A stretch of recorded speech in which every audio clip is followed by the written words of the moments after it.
ఈరోజు మనకి ఈరోజు జాబ్ ఉంది మీకు 2 మంత్స్ తర్వాత సడన్‌గా ఒక రోజు వచ్చారు. వచ్చిన తర్వాత లేదండి వి ఆర్ ఫైర్డ్ యూ. హ్మ్. మిమ్మల్ని తీసేస్తూ ఉన్నాము. మీరు ఇంకా ఏదైనా జాబ్ చూసుకోండి అని హ్మ్. చెప్పేసి అంటే అప్పట్లో టైమ్ ఇచ్చేవాళ్ళేమో ఇప్పుడు ఒక 1 ఇప్పుడు అది మంత్ కూడా కూడా టైమ్ రైట్. ఇవ్వట్లేదండి. హ్మ్. సో సడెన్‌గా వాళ్ళకి ఏం చేయాలో అర్థం కావట్లేదు. హ్మ్. ఎందుకంటే వాళ్ళ సాలరీ ఒక 2 మంత్స్ ఒక 1 మంత్ ఆగినా లీడ్ చేయలేని లైఫ్ అండి. హ్మ్. అంత వండరబుల్‌గా బ్రతకడం అవసరమా?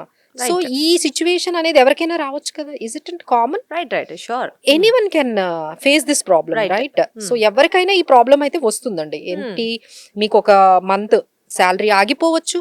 మీరు జాబే పోవక్కర్లేదు. మేబీ ఓ సాలరీ వేయలేకపోవచ్చు కదా! హ్మ్. మీకు అకౌంట్‌లో సాలరీ టైంకి రాకపోవచ్చు. లేట్ అవ్వచ్చు. ఒక 2 మంత్స్ రాకపోవచ్చు. లేదు అంటే మీరు బిజినెస్ పీపుల్ అయితే మీకు ఇన్‌కమ్స్ సరిగా అప్ అండ్ డౌన్స్ అవుతూ అప్ అండ్ ఉంటాయి. డౌన్స్ సీజన్స్ బట్టి జరిగిపోవచ్చు. తర్వాత ఏదైనా మీకు హెల్త్ ఇష్యూస్ రావచ్చు కదా! Right. It is very common now a days. So, హ్మ్. మీరు బ్రేక్ తీసుకోవచ్చు కదా!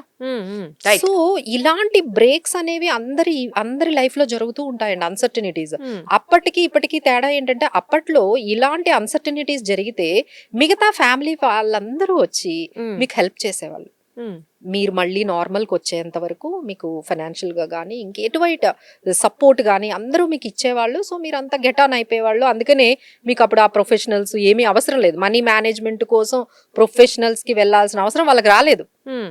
ఎందుకంటే అందరూ కూడా యునైటెడ్‌గా ఉండేవాళ్ళు. ఏ ప్రాబ్లమ్ రైట్. వచ్చినా సాల్వ్ ఇప్పుడు అలా ఉందా అండి? లేదు. ఆబ్వియస్లీ లేదు. ఆబ్వియస్‌లీ అంతా న్యూక్లియర్ ఫ్యామిలీ అయిపోయింది. అసలు మీ ఇంట్లో ఏం జరుగుతుందో మీ ఫ్యామిలీలో సగం మందికి తెలీదు.